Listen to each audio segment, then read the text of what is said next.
Hello दोस्तों, कैसे हैं आप? आई होप आप बहुत अच्छे होंगे। जुर्म की कहानी यूट्यूब चैनल पर आपका बहुत बहुत स्वागत है।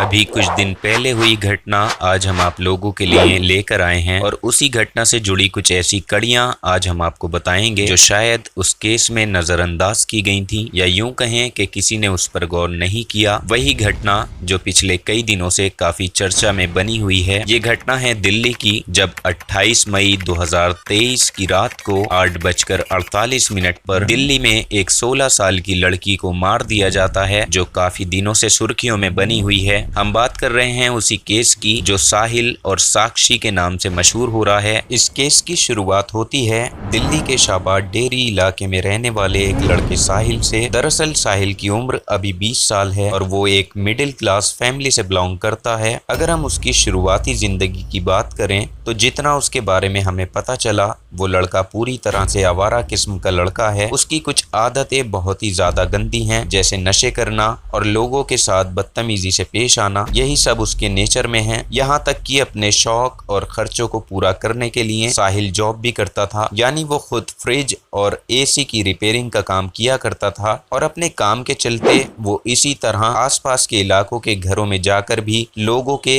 एसी और फ्रिज ठीक किया करता था। लेकिन इसी शाहबाद डेरी इलाके में साहिल की मुलाकात जब 16 साल की लड़की साक्षी से होती है तो ये दोनों एक दूसरे से नंबर एक्सचेंज करते हैं, जिसके बाद इनमें गहरी दोस्ती होती है और इसके बाद इनकी मुलाकात भी होती है। फिर देखते ही देखते इनमें प्यार हो जाता है, जहाँ दोनों एक दूसरे के साथ बहुत खुशी खुशी रहते हैं। दोनों के शौक भी एक जैसे थे, इसलिए ये दोनों साथ में कहीं बाहर घूमने भी जाया करते थे। और एक दिन अचानक साक्षी ने अपनी जिंदगी के बारे में कुछ सच साहिल को बताना शुरू किया। उसने अपनी बीती जिंदगी को साहिल के सामने रखा और उसे बताया उसकी जिंदगी में एक प्रवीण नाम का शख्स था, जो उसका एक्स बॉयफ्रेंड था। यानी साहिल से पहले साक्षी के उससे अच्छे संबंध थे। वो दोनों काफी टाइम से साथ रहते थे और साक्षी के घर वालों को भी प्रवीण के बारे में सब कुछ मालूम था। यहाँ तक कि साक्षी ने तो अपनी बॉडी पर प्रवीण के नाम का टैटू भी बनवाया था, लेकिन बाद में कुछ स्थितियों के चलते साक्षी ने ही प्रवीण से ब्रेकअप कर लिया और वो उसकी जिंदगी से चली गई। लेकिन अब ये सब जब साहिल को पता चला तो उसे थोड़ा बुरा भी लगा, मगर उसने इस बात को साक्षी का बीता हुआ कल समझकर भुला दिया, क्योंकि वो हमेशा साक्षी के साथ रहना चाहता था। लेकिन जब इसके बाद भी इन दोनों का रिलेशनशिप बढ़ता गया तो साहिल ने अब साक्षी से शादी करने का प्लान बनाया, मगर अफसोस ऐसा कुछ नहीं हुआ और कुछ ऐसा उनकी जिंदगी में हुआ जिसने एक झटके में प्यार पर से लोगों का यकीन मिटा दिया, जिसने एक की जिंदगी को ही खत्म कर दिया। हम बात कर रहे हैं इसी साल मई महीने के शुरुआती दिनों की, जब अचानक साहिल को ये पता चला कि साक्षी और प्रवीण के बीच फिर से बातें शुरू हो गई हैं और वो दोनों एक दूसरे से मिलने भी लगे हैं। ये सब जानकर साहिल का दिमाग खराब हो गया और तुरंत उसने साक्षी से मिलने की कोशिश की। उससे इस बारे में पता किया तो साक्षी ने बताया कि हाँ, हमारी बातें थोड़ी बहुत चैट पर हो जाती हैं, लेकिन सिर्फ एक दोस्ती के तौर पर। वो उससे कहती है कि दोस्ती के अलावा हमारे बीच कुछ भी नहीं है। तुम ये सब सोचकर परेशान मत हो, क्योंकि प्यार तो मैं तुमसे ही करती हूँ। अब देखिए, ये सब सुनने के बाद साहिल अपने होश खो बैठता है और आप से इतना ज्यादा बाहर हो जाता है कि उसके अंदर एक जलन की भावना बन जाती है, जिसके चलते साहिल साक्षी को अब धमकाने लगता है और उससे कहता है कि तुम प्रवीण से बिल्कुल भी बात नहीं करोगी, ना ही तुम प्रवीण से मिलोगी और ना ही उसके मैसेज का रिप्लाई करोगी, और यदि तुमने ऐसा किया तो फिर तुम दोनों के साथ बहुत बुरा होगा, तुम्हें उसका अंजाम भुगतना पड़ेगा। और जब वो साहिल से ऐसी बातें सुनती है तो साक्षी एकदम डर जाती है, क्योंकि उसे पता था कि साहिल का मिजाज कैसा है, वो कितना जुनूनी है। तो अब यहीं से साक्षी साहिल से दूरियां बनाने की कोशिश करने लगती है और जैसा कि साहिल ने कहा था कि वो प्रवीण से बात ना करे, उससे ना मिले, मगर उसकी बातों का उल्टा उसने साहिल के ही साथ कर दिया। यानी वो साहिल से ही दूरियां बनाने लगी। वो उससे ना मिलती थी और ना बात करती थी, जबकि साहिल साक्षी से मिलने के लिए हर तरह की कोशिश करता रहा, हर जगह उसे तलाशता रहा, कॉल करता रहा, मगर साक्षी उसे बार बार मना करती रही। अब उसे साहिल के साथ रिलेशन रखने में कोई इंटरेस्ट नहीं था। अब इस रिश्ते से वो दूर जाना चाहती थी और इसकी वजह खुद साहिल था, क्योंकि साहिल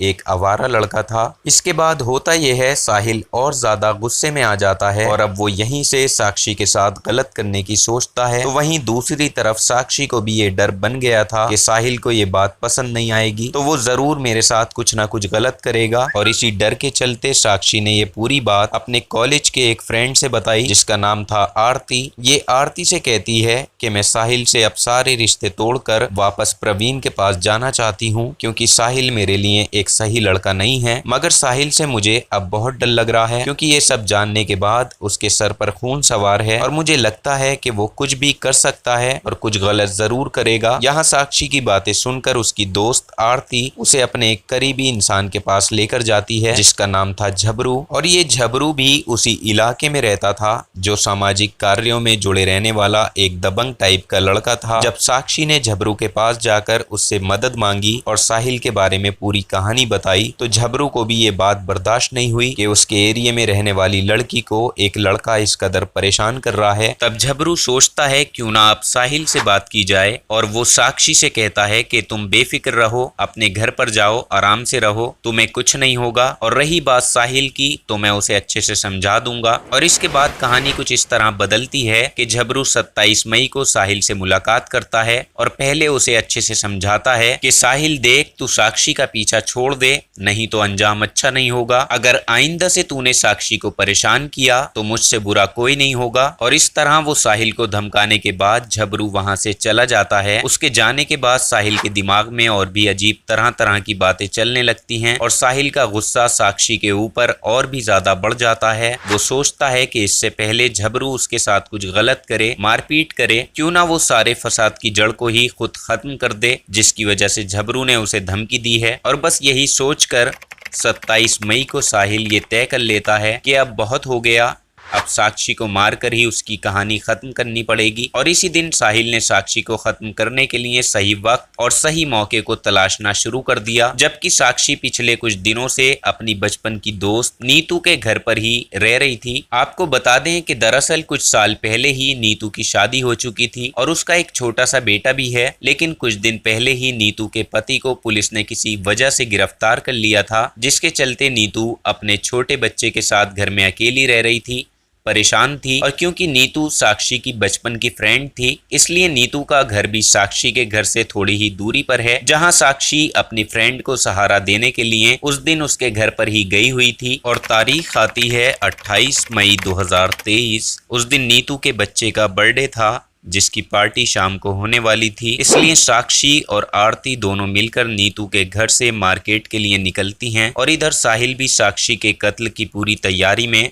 बस एक मौके को तलाश कर रहा था, और वो मौका उस दिन उसके पास खुद चल कर आ गया। क्योंकि साहिल को साक्षी के बारे में पूरी खबर थी कि वो नीतू के घर रह रही है, आज वो बर्थडे पार्टी में शामिल होगी, इसलिए वो घर से बाहर मार्केट भी जरूर जाएगी। तो उससे पहले ही साहिल 28 मई की शाम अपने साथ एक चाकू लेकर उसी गली पर जाकर खड़ा हो जाता है जहाँ से साक्षी गुजरने वाली थी। क्योंकि उसे पहले से ही पता था कि साक्षी इसी रास्ते से वापस अपने घर पर जाएगी, इसलिए वो वहां खड़ा होकर साक्षी का इंतजार करता है। और रात का समय हो जाता है, करीब 8:45 पर जब साक्षी मार्केट से वापस आती है तो आरती उसको उसकी गली में छोड़कर अपने घर वापस चली जाती है। लेकिन साक्षी अब क्योंकि अकेली हो गई थी, तो उसका सामना अचानक साहिल से हुआ, जो पहले से वहां पर खड़ा हुआ था। और साहिल को देखते ही साक्षी के होश उड़ गए। वो उसे देखकर काफी डर गई। तो पहले वहां दोनों के बीच काफी बातचीत हुई और झगड़ा होने लगा। इसी झगड़े के दौरान साहिल ने फिर पीछे से चाकू निकाला और सीधा साक्षी के ऊपर एक के बाद एक करके कई सारे वार किए, जहां साक्षी ने अपने आप को बचाने की पूरी कोशिश भी की। लेकिन साहिल के अंदर जो गुस्सा, जो जुनून भरा हुआ था, उसके आगे वो कुछ भी नहीं कर पाई। और उसे घेरने के लिए साहिल ने सबसे पहले साक्षी को लात मारी और सीधा दीवार से लगा दिया। फिर चाकू से एक एक करके वार किए, उसको लहूलुहान कर दिया। लेकिन इतना सब कुछ करने के बाद भी उसका मन नहीं भरा। आगे उसने एक खतरनाक काम और किया। पास में पड़े हुए बड़े से पत्थर को उठाया और सीधा साक्षी के सर में दे मारा। उस पत्थर से भी उसने साक्षी के चेहरे को पूरी तरह से कुचल दिया ताकि उसकी पहचान ना हो सके, या यूं कहें कि उसे गुस्सा बहुत था।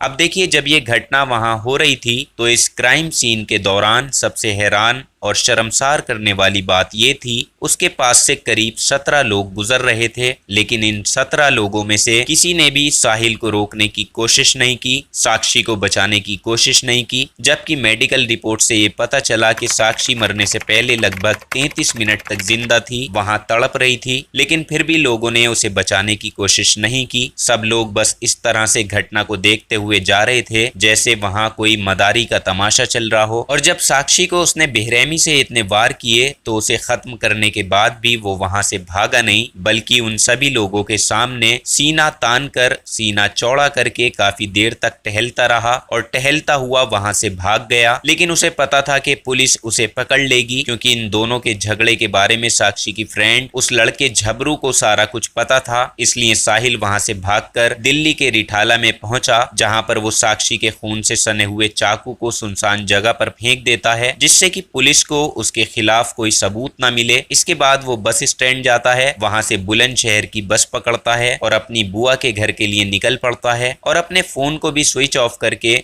उसे भी रास्ते में ही फेंक देता है, क्योंकि उसे पता था उसके मोबाइल की वजह से पुलिस उसकी लोकेशन को ट्रेस कर सकती है। साहिल रात के करीब 2 बजे अपनी बुआ के घर पहुंचता है और वहां सभी लोगों को शादी में आने की एक झूठी कहानी बताता है। साहिल अपनी बुआ से कहता है, मैं यहाँ शादी में आया था और देर हो गई, इस वजह से मैंने सोचा मैं घर ना जाकर आपके घर पर आज रात रुक जाऊं। और इसके बाद वो आराम से चैन की नींद वहां पर सो जाता है जैसे कुछ हुआ ही नहीं। जबकि इधर सुबह को ये खबर हर एक न्यूज चैनल पर और सोशल मीडिया पर छाई हुई थी। सीसीटीवी फुटेज भी सामने आ चुकी थी, पुलिस को कत्ल करता हुआ कातिल भी दिख चुका था। इसी आधार पर जब पुलिस तुरंत साहिल के घर पहुंची तो घर पर साहिल मौजूद नहीं था। पुलिस वहां से खाली हाथ लौट आई, लेकिन पुलिस अभी भी चैन से नहीं बैठी, क्योंकि वो उस तक पहुंचने के लिए हर कोशिश कर रही थी। और जब उन्होंने दिमाग लगाया, उसके घर में जितने भी फोन मौजूद थे उनको पुलिस ने रिकॉर्डिंग पर लगा दिया। और 29 मई 2023 करीब सुबह के 10 बजे जब साहिल के पापा के मोबाइल पर एक कॉल आई जो साहिल की बुआ की थी, तो फोन पर साहिल की बुआ ने अपने भाई से यानी साहिल के पिता से कहा कि रात के करीब 2 बजे साहिल घर पर आया था, वहां पर सब खैरियत तो है। और बस इतना सुनते ही पुलिस के कान खड़े हो गए, क्योंकि उन्हें पता लग चुका था कि साहिल बुलंदशहर में है। और बस होना क्या था,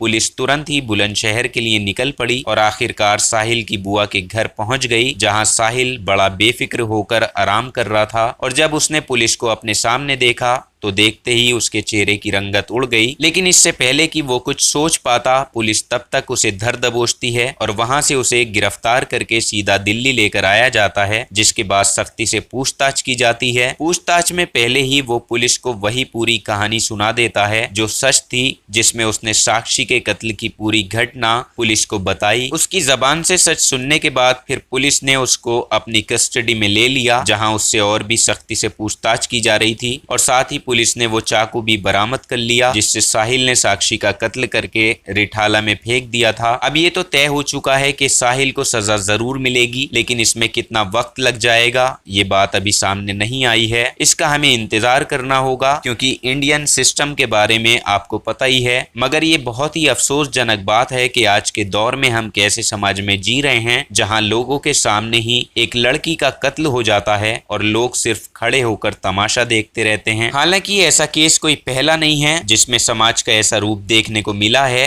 तो ये थी साक्षी और साहिल की प्रेम कहानी जो एक कत्ल पर आकर रुकती है। इस कहानी को लेकर आपकी जो भी राय हो आप हमें कमेंट सेक्शन में लिख सकते हैं। और साथ ही अगर आप क्राइम की कहानियां सुनना पसंद करते हैं तो आप हमारे चैनल को भी सब्सक्राइब जरूर कर लें। हमारी हमेशा यही कोशिश रहेगी आप तक सच पहुंचाया जाए। जल्दी ही मुलाकात होगी आपसे किसी नई सच्ची घटना में। तब तक आप अपना ख्याल रखें और अपनों का ख्याल रखें। सतर्क रहें, सुरक्षित रहें, सावधान रहें। जय हिंद।